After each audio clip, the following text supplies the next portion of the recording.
Welcome to the Maryknoll School campus demonstration video. Just take you through the functionality here.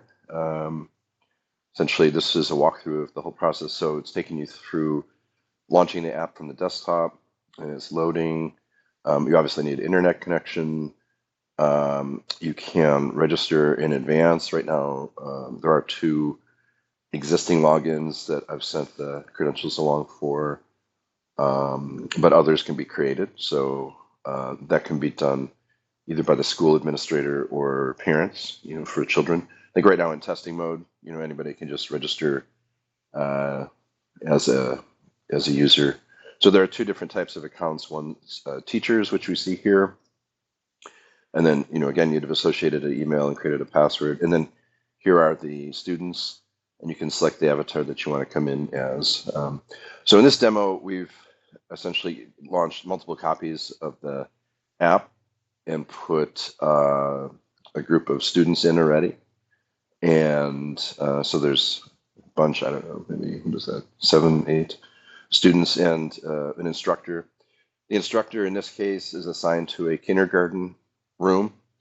So there's all sorts of back-end functionality here where the students get associated with the exact class that they're supposed to be in.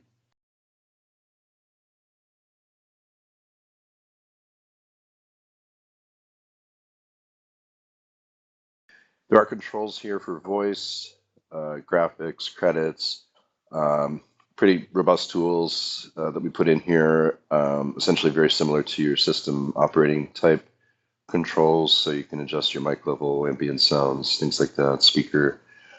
We also put in a graphics panel, so if you have an older machine, you can set these settings down. If you have a gaming type machine, you can increase the quality and resolution. And there, excuse me, there's a full screen mode. If you are in full screen mode, you could hit escape to get out of it or quit with the hard keys. Also in the upper right hand corner, there is an X to escape the application as well. Credits page here. There's in-world help, so there's a help menu you can look through, just really cursory kind of instructions, how to get around, how to click, how to sit, things like that. Little instruction on the screens and whiteboard as well. I'll talk briefly about that in a moment once we hop into the classrooms.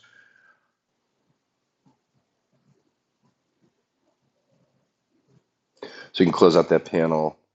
There's a mute icon too for your microphone as well. If you click on players, it'll show the active players that are in the scene or room.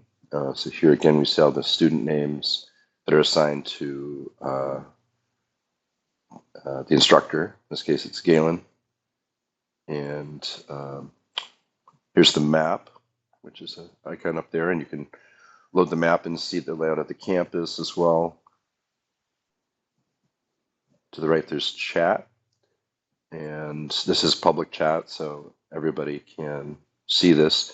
You can see, you get a notification icon. Let's say how many unread chats you have, just like any other messaging software.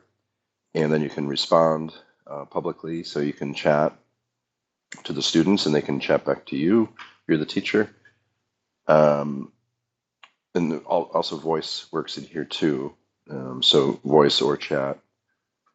And then so there you can see the list of chats that are popping up. All right, so let's take a look around campus. So here we're in the main courtyard. We do have a choice of traveling around campus in a couple different ways. There's a pull-down menu that we saw. There's a map. You can also walk. So here we've recreated some of the iconic features of the Maryknoll campus. So here is the Mary sculpture, and then the other Mary sculpture that's over here. Here we've walked over to the gym, and it prompts you to see, if you get close to the gym, it'll ask you if you want to go inside the community center. Here are our sits on the bleachers. First 2 rows have cushions, so you can sit on the cushions and walk around. There's also an interactive screen in there for presentations. Here we're looking at the media room, and there are sits here for the students. Here we're walking up to one of the ways to get into your classroom. If you just walk into the hallway and get near there, it'll ask you, there's a proximity trigger, and it'll ask you if you want to load into your classroom. In this case, it's the middle, or the kindergarten classroom that we're looking at. And there are 4 different classroom types essentially. So kindergarten 1 through 5, elementary, and then 6, 8, middle school, and then the media room. This is starting to show the interactive screen. And one thing here to point out, there's a 3-dot icon on the bottom, so like ellipses icon. If you click on that, there's a really detailed help menu for how to use this program, but it's very similar to Zoom. It's essentially an open source Zoom, and you can do conference calls like you just saw there. There's Adam and I a second ago. There's a full functioning browser, so anything you can do on your desktop computer, you can do here. So here with the Maryknoll site, and you can screen share too. So you can set up a screen share and share your desktop or PowerPoint or whatever it may be. So here we're showing the interactive whiteboard, and to use the whiteboard, you go up to the upper left-hand corner. As you see here, there's a pop-up, but if you can look at some of the other cameras. So there's kind of fixed cameras in the space. You can do back, front, things like that. There's a free camera you can move around. But if we go to whiteboard, it lets you access the interactive whiteboard features.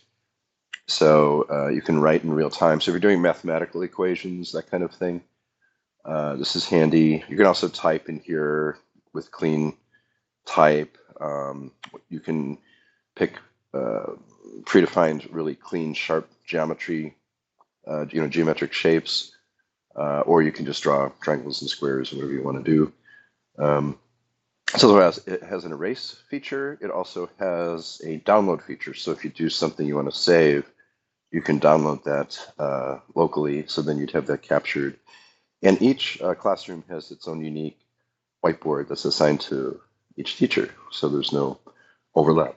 And so you can have your own whiteboard essentially. But I'm not going to go through all the features here, but there's a separate help document for this as well.